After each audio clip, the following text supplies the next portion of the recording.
Hi. Thank you, Karine. If I don't see you again in the briefing, thank you for always. You could have stopped taking the hard questions years ago, and you didn't. So we appreciate that. Over 2 years, my friend. This is let's say one last dance, right? I don't know how I'm going to fill my dance card now. How will I fill that void without you? You tell me.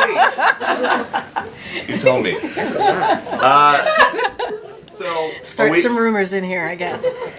He's getting red too. Look at that. Peter Doocy has been one of the more credible reporters within the White House press corps these past 4 years, always willing to ask the tough questions whenever needed. And as he and Karine Jean-Pierre are now parting ways, things have become tense in a very different way. Now, I do agree, though, that Karine Jean-Pierre, she took all the questions. She just never really answered many of them. Also, First Lady Melania Trump lays out her plan for their return to the White House. I can't wait to share with you guys what Melania Trump has in store, and Governor Gavin Newsom continues to essentially dig his hole even deeper as he misleads people and asks for donations. Anybody think Governor Gavin Newsom reminds you of like a sleazy used car salesman? Let me know what y'all think. Anyway, let's go ahead and get started with the changes that we're going to be seeing in the White House. And guys, I want to thank y'all so much for being here. Thanks so much for clicking the like button and for sharing these videos on your social media platforms. You guys are amazing, and it really does help me out. I totally appreciate you guys. What is it like when you're moving back in the White House? What's different this time? The difference is I know where I will be going. I know the rooms where we will be living. I know the process. The first time was challenging. We didn't have much of the information. The information was upheld for us from previous administration. But this time I have everything. I have the plans. I could move in. I already packed. I already selected the furniture that needs to go in. So it's very different transition this time, second time around. Will you decorate it exactly like it was before, or are you making changes? A little bit of changes, not much. How have the Bidens been? Have they been accommodating, and are they still living there?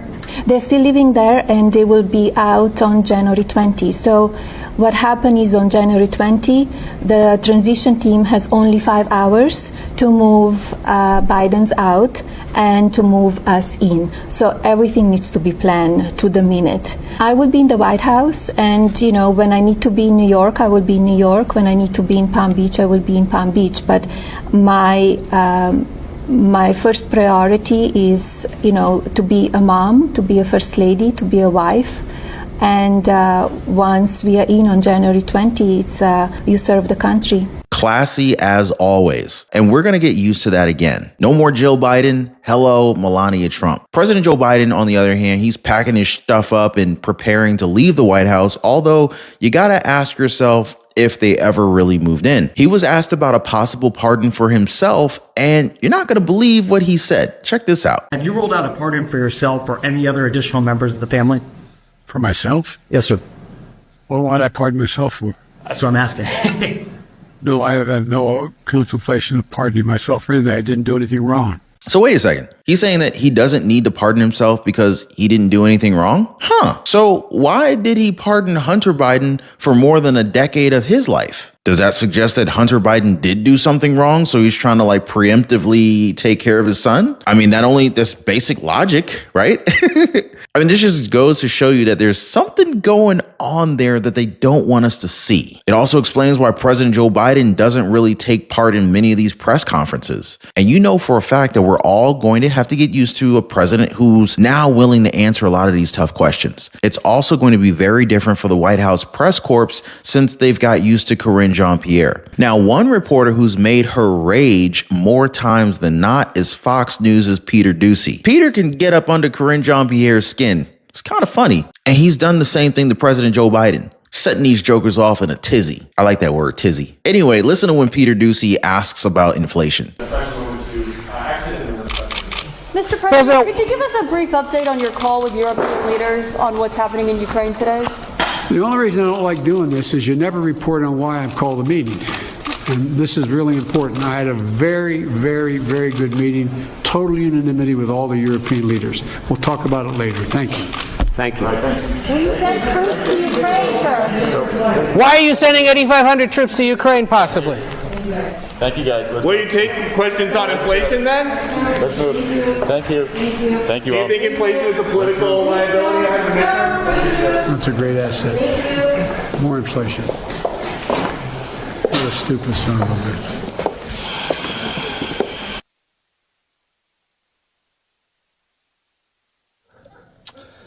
Okay, so choice words there for Fox News White House correspondent Peter Doocy. He was trying to ask a question to President Biden about inflation, and the president was caught on a hot mic there, calling Doocy a stupid SOB. So in the past, he's definitely grumbled with Peter Doocy's questions, but that seems to be the most egregious we've heard from the president getting caught on a hot mic moment there. Now, you have to go back and watch how he reacts when he was told that the mics are still on. Little hot mic incident. That's just one of the most priceless moments of his term. But this, of course, is going to be a thing of the past because we know President Trump is not going to duck out of these kinds of questions. Moving on, though, California Governor Gavin Newsom continues to be called out for his sheer incompetence in running his state. Not only has he endangered California, but he also seems to be using this tragedy to try and funnel donations to Act Blue. Now, before I play this clip, guys, Act Blue is a fundraising platform for the Democratic Party. It's not a fundraiser for the Palisades fire. I just want to be very clear about this. Conservatives say that the Pod Save America bros have taken little time to weaponize the wildfires. This ex-post reading, quote, "If you want to help those impacted by the California wildfires, please donate at votesaveamerica.com. Appears to be a donation link to help mitigate the catastrophic LA fires, but actually it redirects people to a Democratic voter registration organization, Act Blue. National Review writer Jeff Blair called out the Pod Save Bros, posting, "They want your emails and contact info more than they want to help anyone with fire relief, is my guess." Co-host Jon Favreau fired back, "F you. We don't bother people who donate through our relief funds. People on VSA email lists are there because they opt in or sign up. The only reason we organize relief funds this way is so people don't have to go to multiple sites to give, and we can vet all the local orgs ahead of time."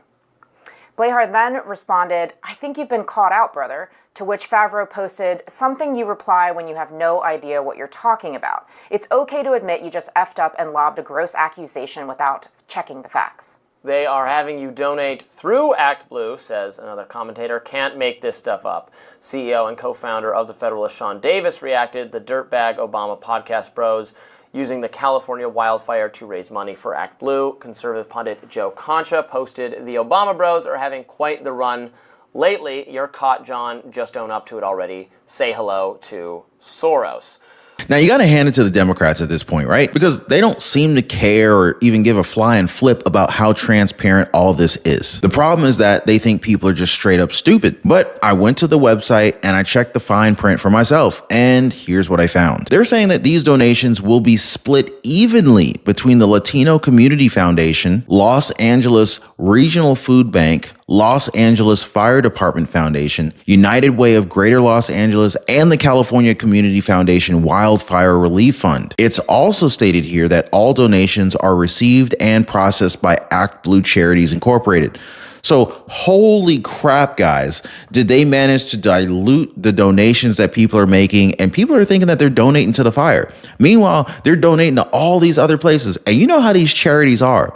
Like, first of all, they're not even donating all of the money to where you think it's probably going. But they're divvying it up to all these different foundations and whatnot. And you already know they're charging some hefty fees in the background. I would bet, wild guess here, but I would bet for every $100 you donate, $20 at the most actually made it to fire victims. Anyway, so I also read their terms of service when it comes to our privacy. So check this out. It reads, by using Act Blue, you also agree that we can collect and use your personal information in accordance with our privacy policy. So this includes your interactions and communications with Act Blue on other websites, services, and platforms.